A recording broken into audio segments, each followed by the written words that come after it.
Watching the 7 o'clock news on CNC3, I'm Ria Rambly. I'm Ryan Baitshu. I am Jassi Marik with sport. And I'm Sigoni Mohammed with your weather report. Let's tell you what's making the news tonight.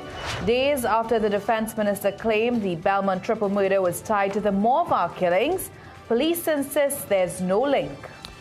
$100 million housing contract now under scrutiny as procurement regulator steps in on landmark TT's Alambi project. Another pedestrian killed on the highway. Arrival Life questions whether road deaths may be tied to the nation's mental psyche. In sport, TNT's speedsters run riot over Barbados' pride to give the Red Force the ascendancy in their CWI 4-day semi-final playoff. It's a brand new week with brand new weather conditions to deal with. I'll tell you what's causing possible showers and thunderstorms in the forecast overnight. Details coming up later. Police are now confirming there's no connection between last month's quadruple murder in Morvar and last week's triple killing in Belmont. In both incidents, children were killed. Instead, investigators believe Anthony Wilson was the intended target of the gunmen in Belmont. His family believes they know why he was targeted. Cameraman Neil Romain and Jensen Levent have this report.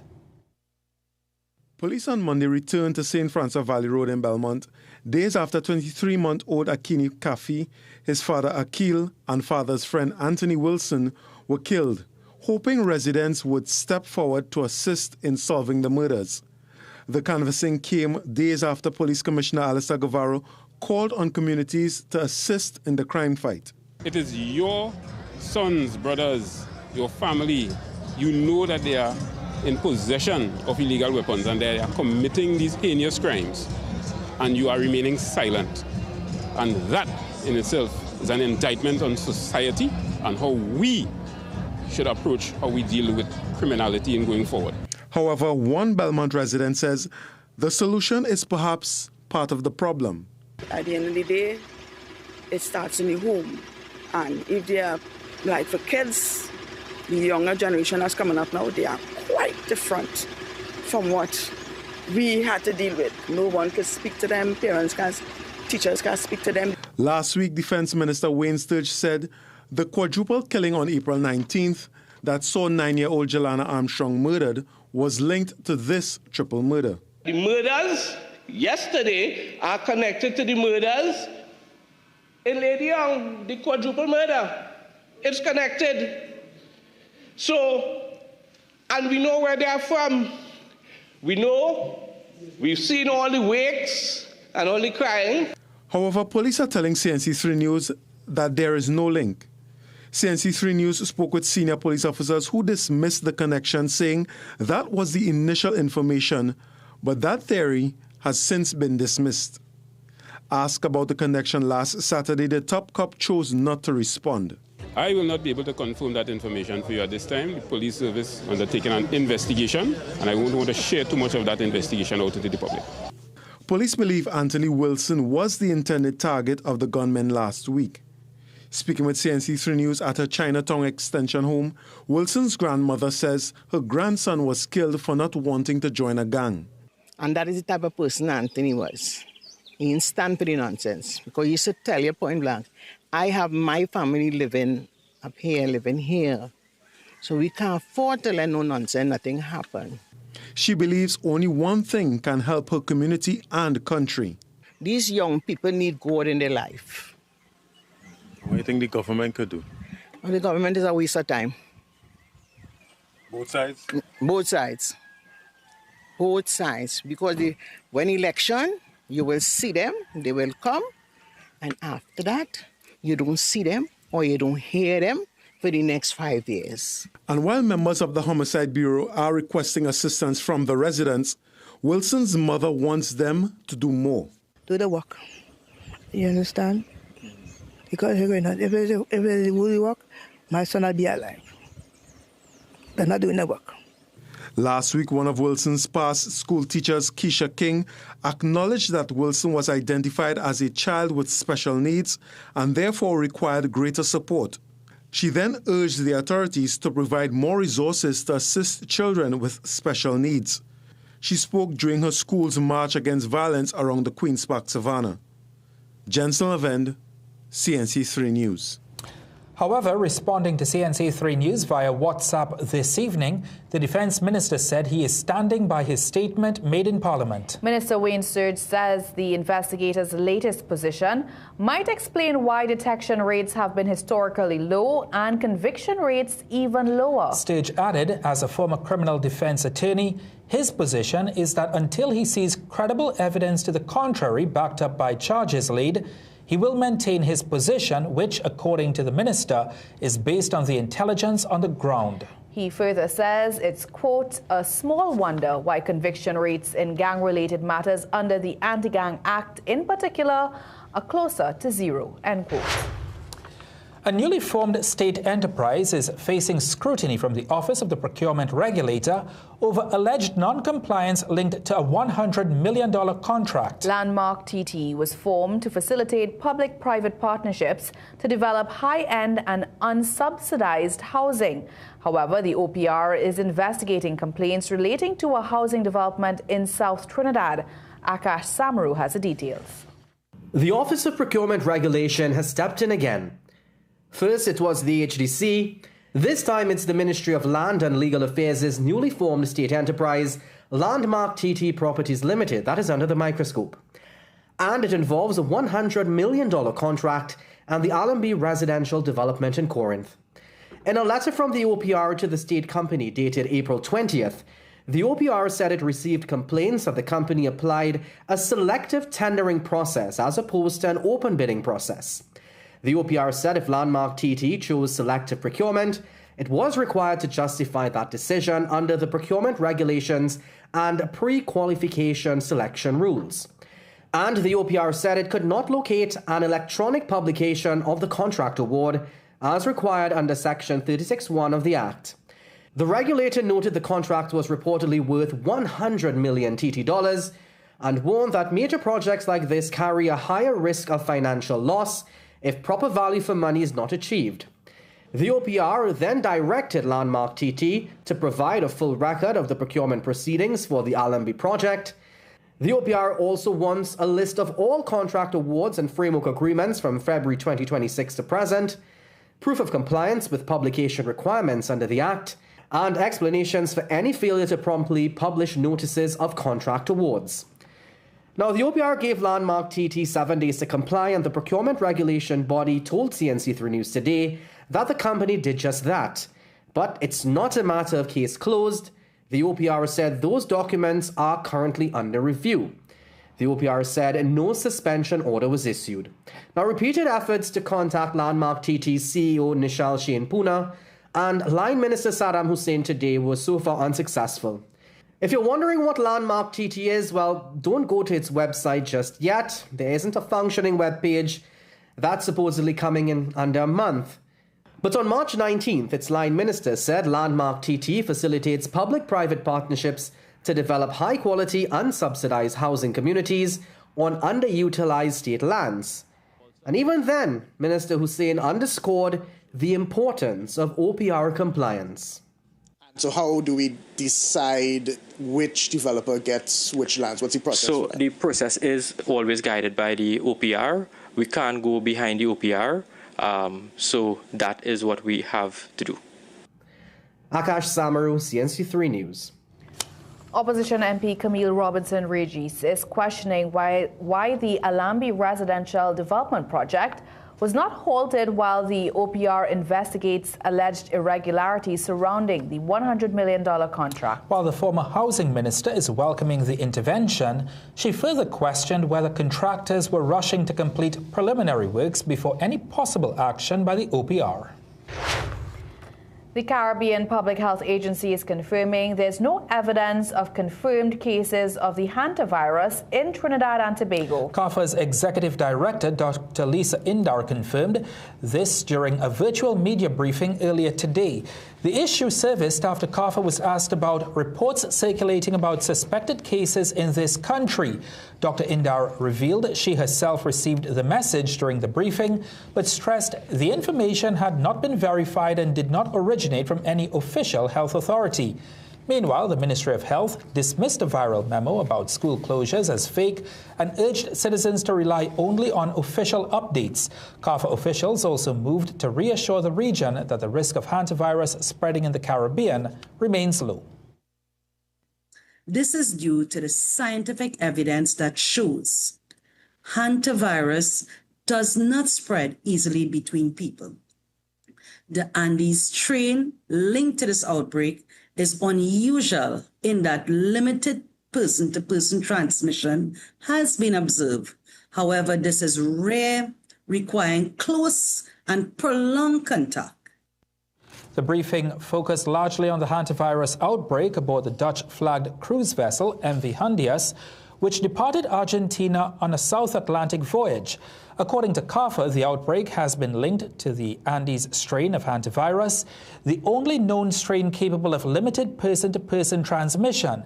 Health officials say the virus is mainly spread through contact with infected rodents or their urine, droppings, and saliva, and there is currently no evidence of local transmission in the Caribbean. Dr. Indar also sought to calm fears by drawing a clear distinction between hantavirus and COVID-19. Hantavirus is not COVID-19 because it spreads very differently. COVID-19 spread globally because it transmitted easily between people, including those with mild or no symptoms. In contrast, hantavirus is rodent-borne, and human-to-human spread is uncommon and requires close, intimate contact. Dr. Indar says this fundamental difference means that hantavirus does not have the same potential to cause a global pandemic. Meanwhile, the Health Ministry is urging the public not to share unverified information circulating online. Well, still to come in the news, the EMA defends approval of new multi-million-dollar Tobago hotel, saying the clearance followed rigorous science. Debate over Nelson Island grows with historian and First Peoples split on what its new name should represent. Coming up in sport, Harlem Strikers come to life in the TTPFL's second tier, whipping Matura. Loving the flavors you get with Tetley. Loving the flavors you get with Tetley. Wouldn't you just love a cup of Tetley tea right now? Dark, strong British blend to give you a good morning boost. Or Tetley decaf, all of the antioxidants, none of the caffeine. Losing weight or staying healthy your thing? Try Tetley green tea. Get the vitamins to boost your health with Tetley super teas. Or calm down with Tetley chamomile. Wouldn't you just love a cup of Tetley tea right now? Tetley, a tea for everyone. Loving the flavors you get with Tetley, a tea for everyone. Tetley tea. Distributed by AMCO, a subsidiary of Ansa McCall.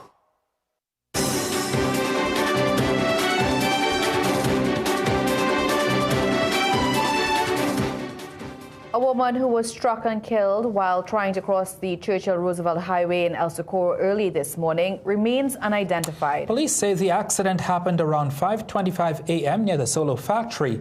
Officers say the driver stopped and is assisting investigators. Police say the woman is of African descent, slim, and was dressed in tiger-patterned trousers and a red jersey. The fatality has sparked fresh calls from Arrive Alive.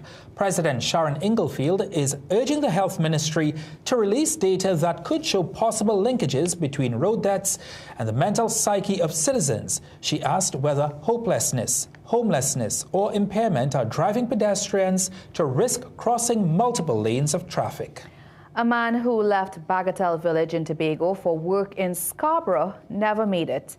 55-year-old Dirk John of Bagatelle Village was heading to work around 5:30 a.m. when he collapsed and fell into a drain. Passers-by tried to assist him, however, he died on the spot.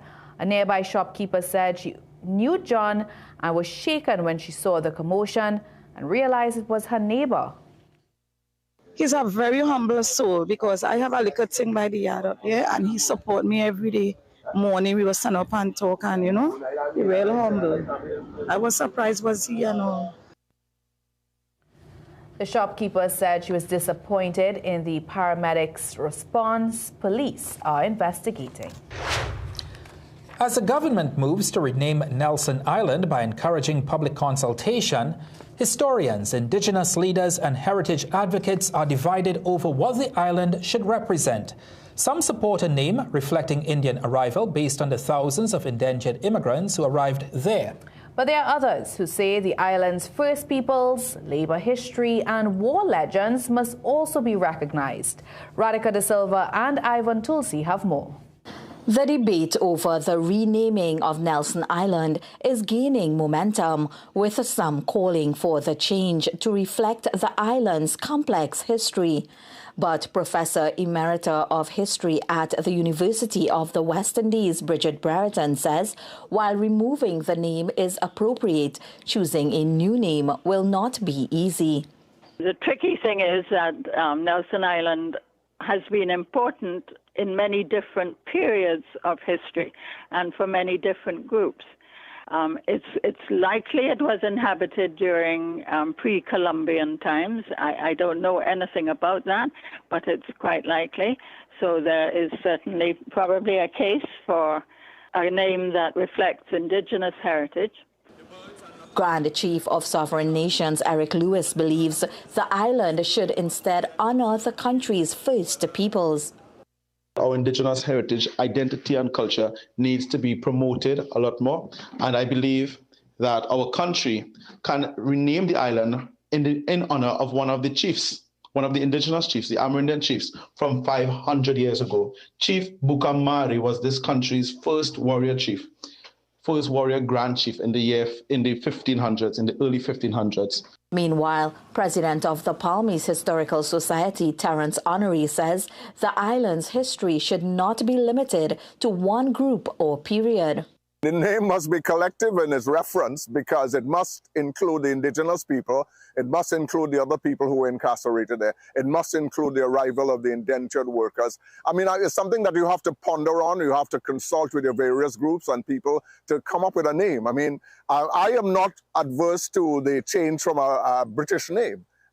And lecturer of history at the University of the West Indies, Dr. Jerome Tilaksing, says while renaming it is important, there must be proper marketing for ecotourism. And former Tourism Minister Randall Mitchell told CNC3 News the Prime Minister should disclose the status of the 2025 report on renaming statues, monuments and streets before moving to rename Nelson Island.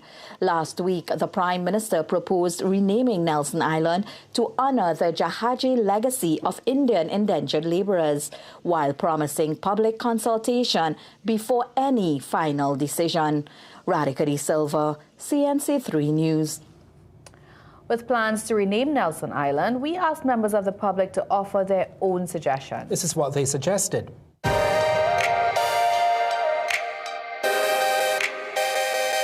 I find just the same way because way back years ago, I know, as far as I know myself, I know it as Nelson Island and it had the Pelican Island, 5 islands. So we know that, and to change that now, it may be a little different, you know? Indian Arrival Island. Because we said that come the Indian Arrival Island. Well, it could be some sportsman, some sports player. I don't see any reason why it should be renamed. I mean, let's look back at the history of why it was called Nelson Island in the first place and ask the question, well, why rename it? I really don't see any significance in changing the name. Now, while I don't have a specific suggestion or any word in particular that I had in mind, I would like to hear it being called something that kind of encompasses I would say, you capture all of Trinidad in it. I can't think of a name for it, but I think it could be useful for check-in, like deportees coming in, or for people who want to seek an asylum or so on. You could use them there as a checkpoint for it. That's what I basically think it could be used for. Listen to the people. But before you listen to the people, inform the people of the past that is associated with that island so that their perspective will be better informed.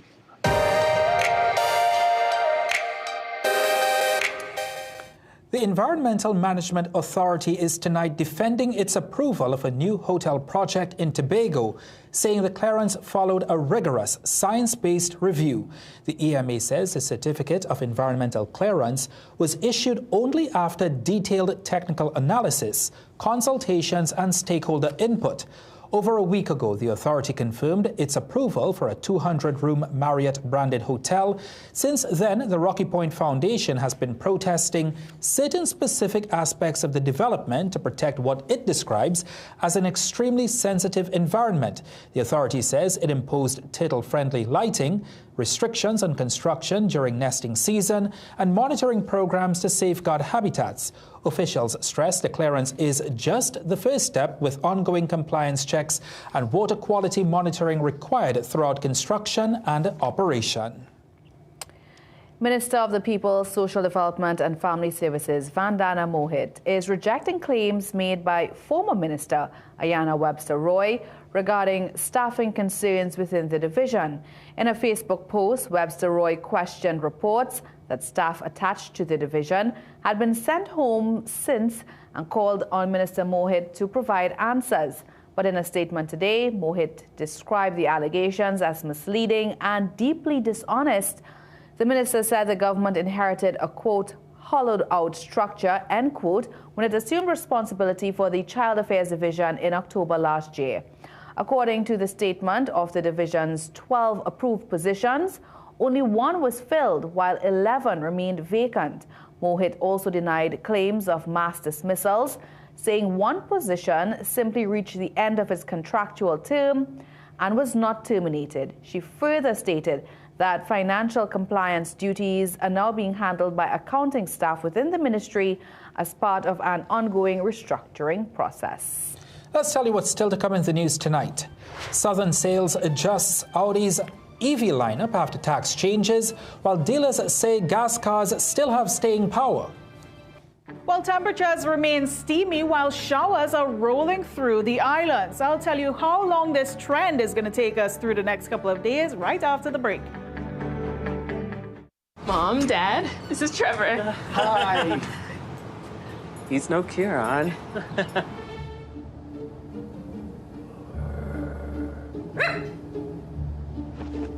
Back up. Swing? That's why he crossed the road. It was funny when Kieran said it.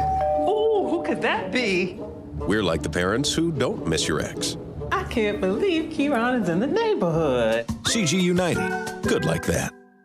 Looking for a smart way to grow your savings? For just a limited time, the Trinidad and Tobago Police Credit Union is offering competitive fixed deposit rates of up to 4%. That's up to 4% guaranteed when you invest with PCU Fixed Deposit. Visit any of our locations in Barataria, Arima, San Fernando, or Tobago to get started today. For more details, visit policecreditunion.com or call us at 6124-PCU. PCU. Your future is safe with us.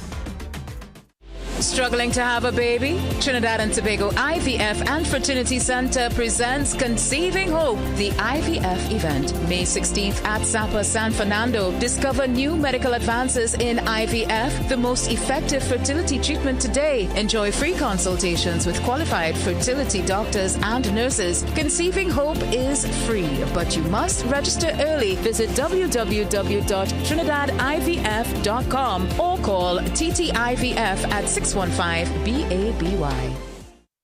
KC Gingermint, your trusted and natural wellness. Now with healthier options. KC Gingermint with honey and lime. KC Gingermint with orange and KC Gingermint with lemon. KC Ginger, honey, lemon, lime, and orange. Natural and trusted for generations for soothing sore throats and digestion and boost immunity. Get your new KC Candy Gingermint extended range today and breathe naturally.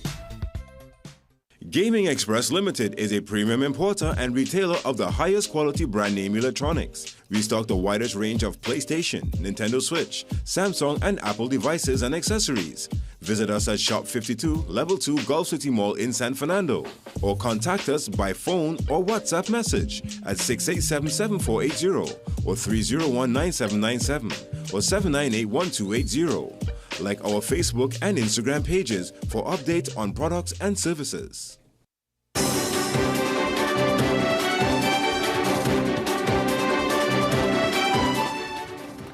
Prime Minister Kamla Persad-Bissessar says government intends to follow up on India's offer of a possible line of credit to TNT following the recent visit by its External Affairs Minister. Persad-Bissessar made the comment today while assessing Dr. Subramaniam Jaishankar's official visit to this country. However, she did not provide any further explanation. During a diaspora event on Saturday, the Indian minister indicated that India was interested in offering this country a line of credit. The Prime Minister described the visit as extremely meaningful and productive, saying it delivered practical benefits for citizens while strengthening ties between both nations. Persad-Bissessar added that both countries will continue engagements at diplomatic and technical levels to advance initiatives discussed during the visit. Now, India's External Affairs Minister says his two-day visit to TNT represents an important step towards deepening relations between both countries. During an interview with CNC3 News, Dr. Jaishankar said discussions focused on following through on several initiatives announced during Prime Minister Narendra Modi's visit to Trinidad and Tobago last year. Among the major projects under discussion is Trinidad and Tobago's potential adoption of India's Unified Payments Interface, also known as UPI. We have progressed to some extent on, in terms of discussions in areas like, financial payments, UPI, the acceptance of Indian pharmacopoeia, but we want the registration of medicines to be done quickly. And we had also committed to 5 what we call quick impact projects. He added that in light of growing global instability and conflicts affecting energy supplies and trade, countries must build stronger and more trusted partnerships. What it means for the Caribbean is that we are all looking for more reliable friends and trusted partners because the world is very uncertain and volatile. And I can assure your country through your readers that India will be a trusted and reliable partner for Trinidad and Tobago. Dr. Jaishankar's visit included meetings with government officials as both countries continue to explore new areas of cooperation in trade, energy, technology and development. TNT's automotive landscape is changing with EVs and Chinese brands gaining momentum in the market. However, both established and new dealers admit policy changes and foreign exchange constraints have made them adjust their approach. Peter Christopher tells us more in tonight's Business Watch.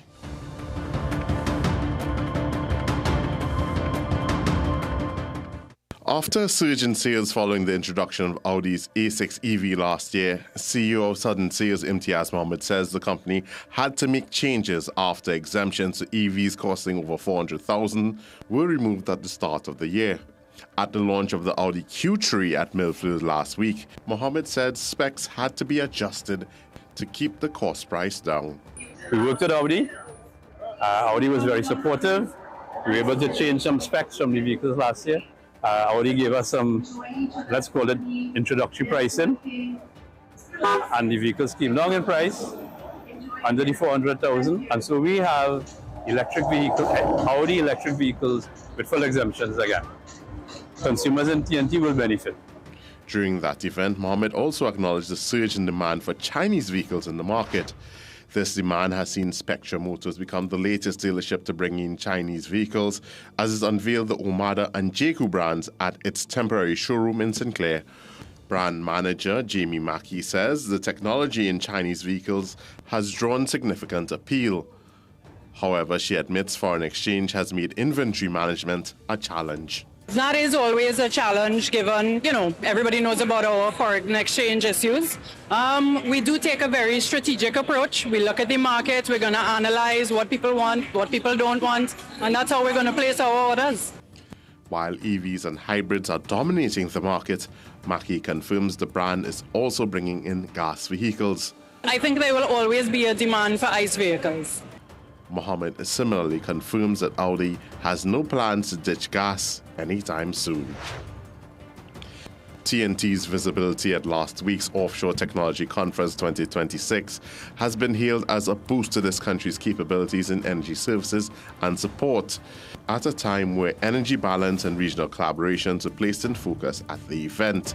TNT's pavilion was facilitated by Rams Logistics and featured local companies Offshore Contractors Limited, Tanks A Lot Incorporated, Dumo Enterprises, Hukmali Ali Limited, and El Dorado Offshore.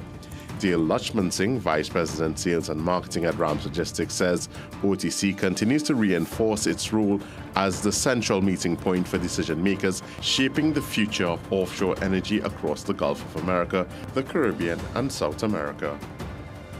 And now for a look at today's energy and foreign exchange prices.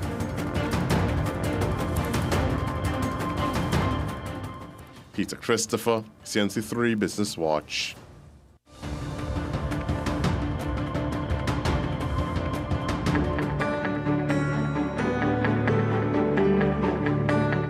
It's now time for the weather forecast with Sigurd Mohammed, and today was quite hot. I actually bought myself one of those little hand fans to keep myself. You're getting the hang of it. Yeah. But guess what? Tonight we're going to start to see a big change in the forecast, and with it some rain shower activity, even the possibility of an isolated thunderstorm in a few areas. So let's see where's getting all of that showery activity after the heat today that Rhea spoke about. Yeah, temperatures were climbing 33 and even borderline 34 degrees Celsius for Trinidad, 32 degrees if you were in Tobago. Into this evening, what we notice is that while the northern portion of the island chain is relatively dry and stable air is really surrounding that area, to the south where we are for Trinidad and Tobago, there is a line of moisture here, and that's from a weak trough. Some people are calling it a tropical wave, but for us it's just a bit of troughing. It's going to produce moisture and instability within the general area, and it's moving over the Guianas, parts of Venezuela into this evening. What we could see over the next few hours is the possibility of a few heavy showers developing after midnight. There's nothing really going on right now, unfortunately. Temperatures around the mid-20s, a little bit on the warm side, but as the evening progresses, we'll start to see clear conditions right now becoming increasingly cloudy, and this is really for southern portions of Trinidad and even for a few isolated areas in Tobago, eastern Trinidad as well, looking out for some heavier downpours to pick up into that pre-dawn period. What we'll also notice in this forecast is that we go into this week ahead with a mild to moderate concentration of Saharan dust haze present, even with those showers at play. So take notice to what's happening here. Tomorrow morning, for those of you in Tobago, we're waking up to mostly cloudy conditions, the possibility of heavy downpours. So if you have an early morning commute, be mindful, have the umbrella on hand. But as the day progresses, heat takes over. Breezy conditions will be in the forecast, and that will be interrupted by a few partly cloudy spells. Temperature-wise, as we go through this week, you'll notice Tobago kicks off a bit on the wet side. It dries out come early into the weekend, but temperatures remain quite warm. And it's the same spell for Trinidad, where we have heavy downpours into tomorrow's forecast, the possibility of a stray thunderstorm here. We could see some gusty wind action and localized street or flash flooding. So pay attention to that when you're commuting and conducting your daily activities. But look at what's happening with the temperatures. We have rain in the forecast, but we also have a lot of steamy temperatures at play. If you're heading offshore and trying to beat the heat where that is concerned, well, guess what? We are looking out for winds from an east to east, southeasterly direction, and wave heights are approaching 2 meters. But while it's quiet now, by midweek, we will start to see an increase in wave height activity because spring tide will be coming back into effect come midweek. So just to recap as we wrap things up, early morning showers in your forecast tomorrow, but it clears out where we have heavy downpours throughout the day. Gusty winds will be in effect, so take note where that is concerned. And we still have Saharan dust haze moving into the general area. So be mindful, take care of your health over the next few days, have the umbrellas on hand, and pay attention when you're commuting and conducting your activities in case it floods in a few areas. All right, thank you so much, Sigoni. Let's tell you what's still to come in the news. Activist group demands answers, accusing government of secrecy over the Gulf of Paria oil spill. Did you know a business degree leads to diverse career opportunities and advancement? Start an internationally recognized business degree from the world-ranked University of Hertfordshire at CTS College. Classes are 1 day per week, with mostly assignment-based assessments.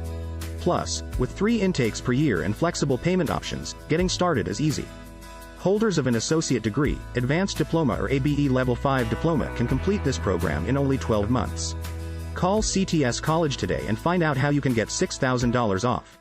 This Mother's Day, give Mom something she'll truly appreciate every single day. Right now at Bright Ideas, we're bringing you massive deals across all locations. TVs from just $9.99. Twin-tub washers from $13.99. In the kitchen, fridges from $42.99 and stoves from just $16.99. Coffee makers from $125. Kettles from just $99. Blackout curtains 2 for $100. Towels 4 for $100. Bed sheets from $50. Glass sets as low as $22.99 and much more. Up to 50% off on all the flowers Mom will love. Don't wait till last minute. Come through and save. If it's not on special, it's 25% off. Lighting fixtures, bedding, mats, carpets, dinnerware, tableware, and much more. You're guaranteed to save. Visit any of our Bright Ideas locations nationwide today because Mom deserves more. Food Basket Marketplace, Arima, Shogwana, Charflair, and Goville. Everyday low prices. Clean and white bleach, 950 ml, $15. Blue Waters Cran Water, 1 liter, 2 for $15. Hibiscus all-purpose flour, 2 kilograms for $15. Hooks May cornmeal, 340 grams, $15. From fresh produce to pantry essentials and household items. Visit Food Basket Marketplace, Arima, Shogwana, Charflair, and Goville. Food Basket Marketplace, where shopping is a pleasure and the price is right.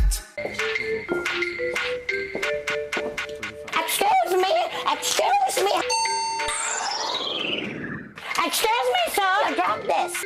Biostrat food supplements for vitality and well-being. You know, Richard.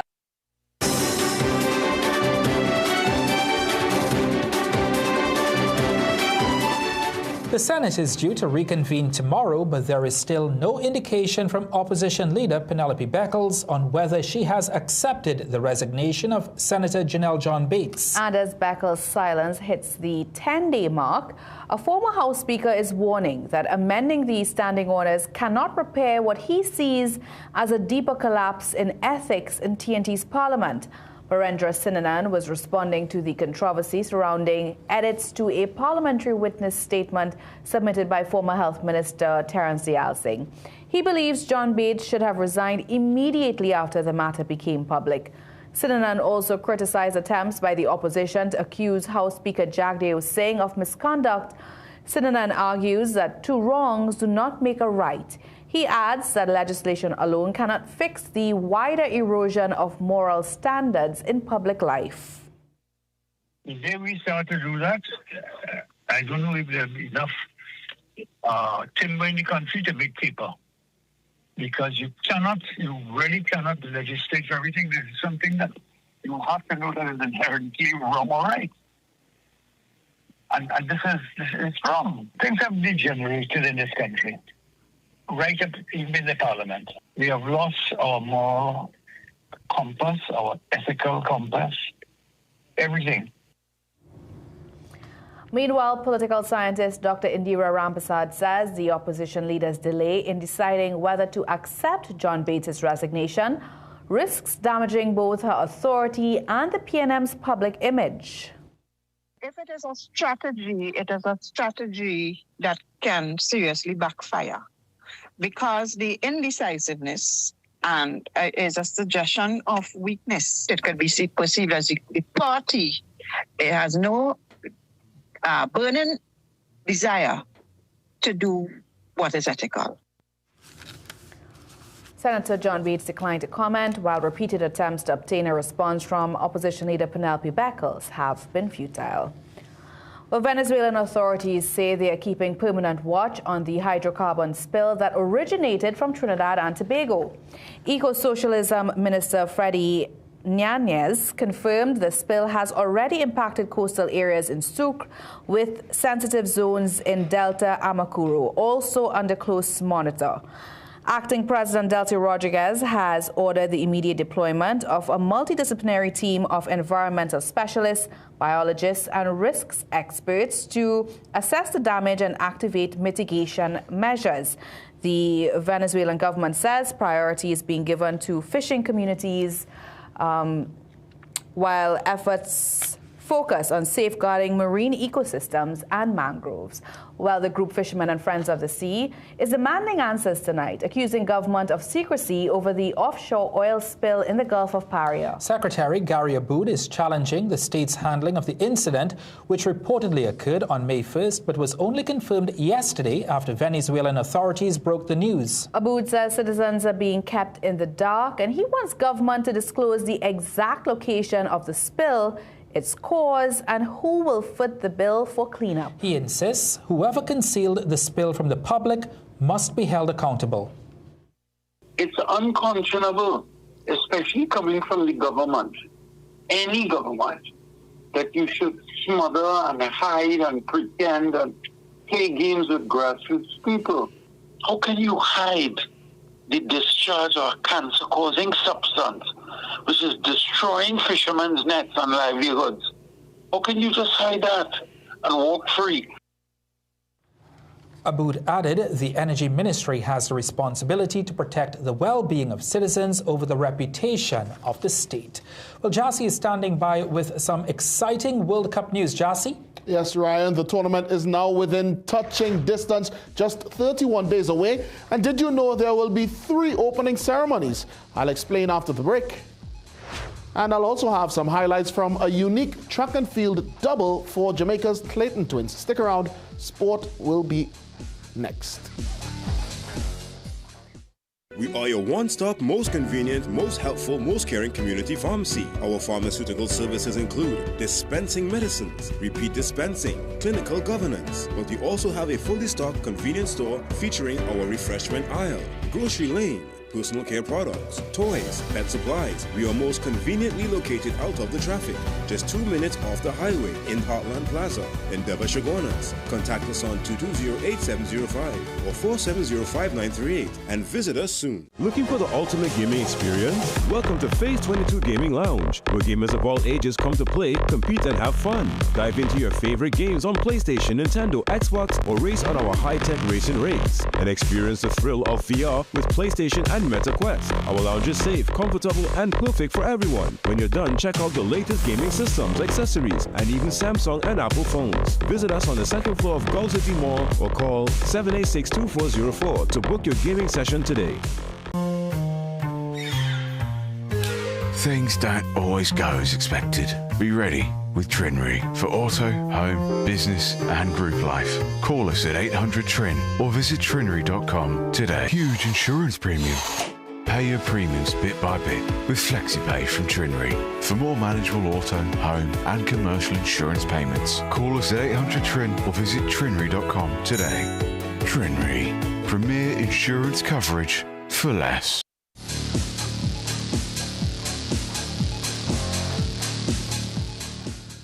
Welcome back. Well, it's time for sport now. The Trinidad and Tobago Red Force holds the edge over Barbados Pride at the end of 2 days in their CWI Championship semi-final. Despite facing some resistance, TNT's fast bowlers bust day 2 at Coolidge in Antigua. Ian Wason reports. The Red Force resumed the second morning at Coolidge on 298 for 7 but lost Anderson Phillip for duck. Very next ball, De Silva was dismissed with only 5 runs added to his overnight score, going for 70 at 303 for 9. The last pair